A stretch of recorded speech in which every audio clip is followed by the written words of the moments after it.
Hello, I'm Judy Vitale with your ReadTheStars.com weekly horoscopes at work for the week of November 14th through 20th, 2016. Well, if you look up in the sky, the first thing you're going to see is this big old full moon, and it's in the sign of Taurus. And what that means is that you're going to be seeing some material gain, some return for your effort. If it's as much as you were expecting and hoping for, hey, great. And if it isn't, it means you have to work a little harder. So use this time to hustle between now and the beginning of the new year, because this is a moment in time when you're really going to be conscious of what you need and what you have. And if there's any deficit there, this is where your awareness is going to be brought toward your need to work on that, okay? So that's going to be happening on Monday at about 8:52 a.m. Just take a moment to feel the gratitude and say, I'm happy for what it is that I've got. And that will help you to feel good about the new moon and really working on the efforts that are the results of your passions and your hard labor. Then the other big thing happening this week is Neptune coming out of its very long, sleepy retrograde period. And that's going to take place on Saturday at about 11:39 p.m. Eastern Time. And Neptune coming out of its retrograde period means that we will uncover those things that have been hidden from us. So secrets will come out. So if you've either been somebody who has been wondering about whether something is really true, you're going to find out. And if you've been trying to fool somebody into thinking something was true that is not, you're going to be found out. So that's the other great big event happening this week. It is a pretty major thing, and it's only once a year.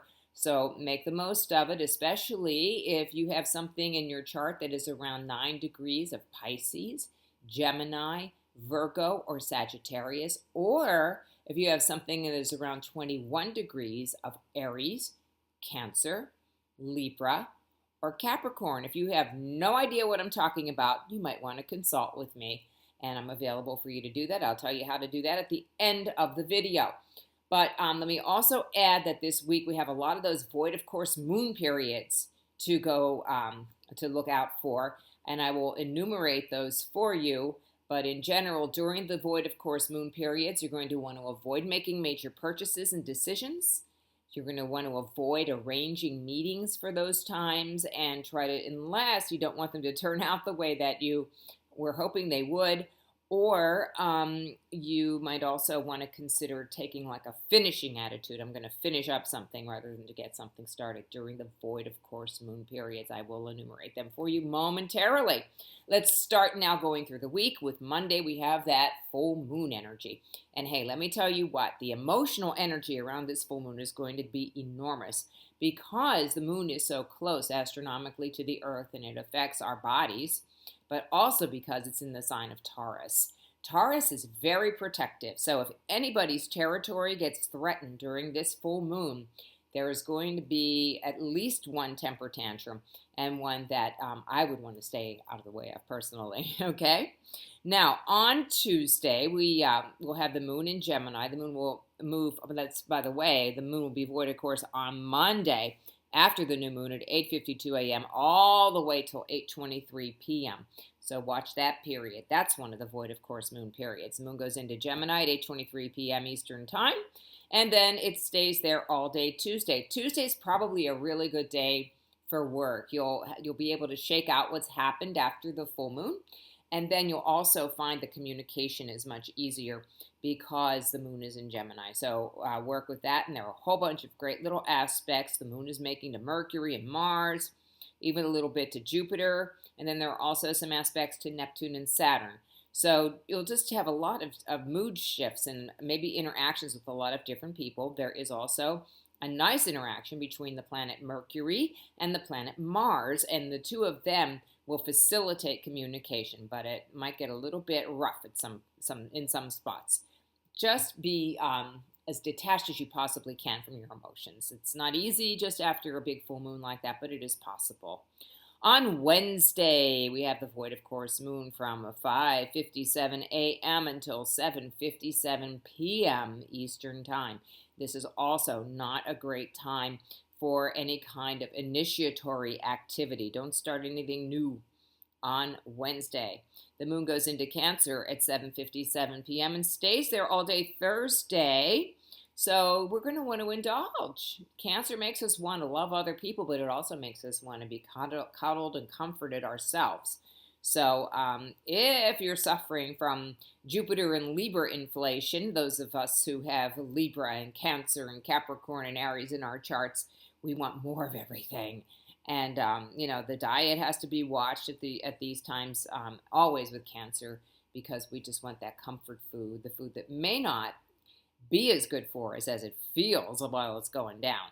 So that's Thursday. Other than that, it's really not a bad day for work at all.